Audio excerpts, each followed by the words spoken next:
Please keep in mind, Mr. President, everything I'm about to say is documented as fact and part of the public record. The information you are holding in your hands chronicles and verifies each and every point. You have 5 minutes left.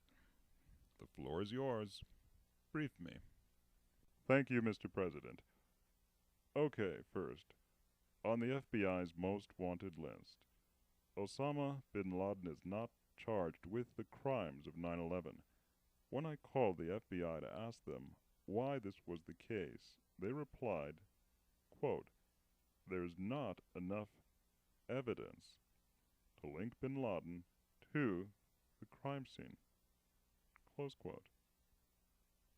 I later discovered he had never even been indicted by the DOJ, the Federal Department of Justice. Number 2. FBI translator Sybil Edmonds was dismissed and gagged by the DOJ after she revealed our government had foreknowledge of plans to attack American cities using planes as bombs as early as April 2001.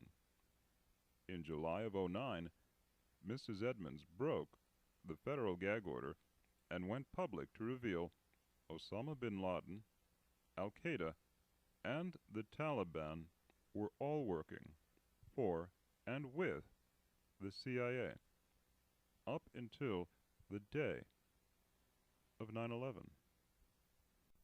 Number 3. The following is a quote from Mayor Giuliani during an interview on 9/11 with Peter Jennings for ABC News. Quote, "I went down to the scene and we set up headquarters at 75 Barclay Street, which was right there, with the police commissioner, the fire commissioner, the head of emergency management, and we were operating out of there when we were told that the World Trade Center was going to collapse. And it did collapse before we could actually get out of the building. So we were trapped in the building for 10, 15 minutes and finally found an exit and got out, walked north, and took a lot of people with us." Close quote. Who told him this? To this day, the answer to this question remains unanswered, completely ignored, and emphatically denied by Mayor Giuliani on several public occasions. Number 4. In April 2004, USA Today reported, quote, "In the 2 years before the September 11th attacks, the North American Aerospace Defense Command conducted exercises simulating what the White House says was unimaginable at the time. Hijacked airliners used as weapons to crash into targets and cause mass casualties." Close quote. One of the targets was the World Trade Center. Number 5.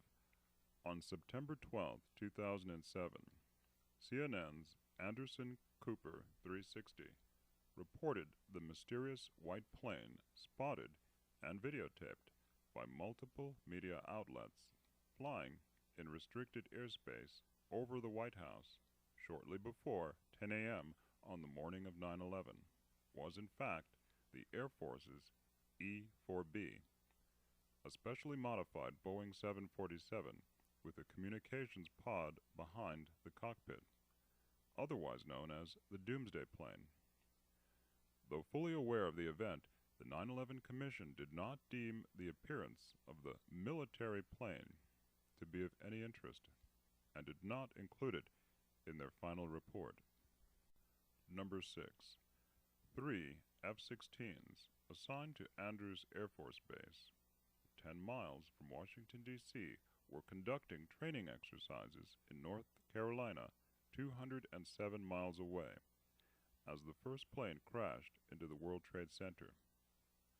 Even at significantly less than their top speed of 1,500 miles per hour, they still could have defended the skies over Washington well before 9 a.m., more than 37 minutes before Flight 77 reportedly crashed into the Pentagon. However, they did not return until after 9:55 a.m. And Andrews Air Force Base had no armed fighter jets on alert and ready to take off on the morning of 9/11. Number 7. World Trade Center Building 7. Watch the video of its free-fall collapse directly into its footprint, even though it was never struck by a plane. Now, tell us that that was not the work of professionals who brought about its controlled demolition on the afternoon of September 11th. Number 8. Flight 93 was the fourth plane to reportedly crash on 9/11 at 10:03 a.m.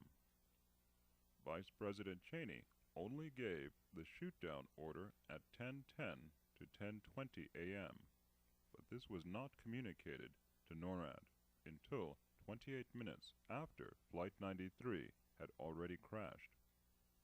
Fueling further suspicion on this front is the fact that 3 months before 9/11, Dick Cheney usurped control of NORAD, and therefore he, and no one else on planet Earth, had the power to call for military sorties on the hijacked airliners on 9/11, and yet he did not exercise that power.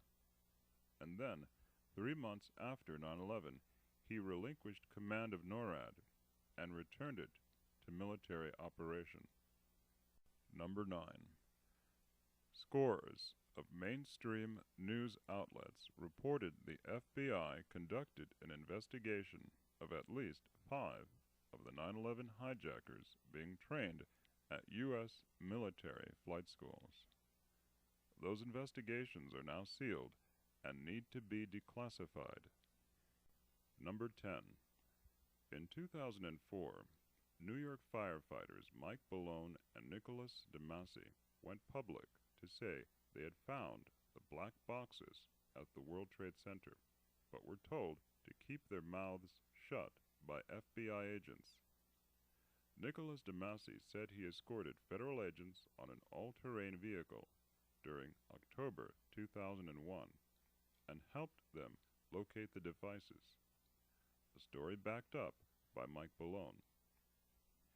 As the Philadelphia Daily News reported at the time, quote, their story raises the question of whether there was some type of cover-up at Ground Zero. Number 11.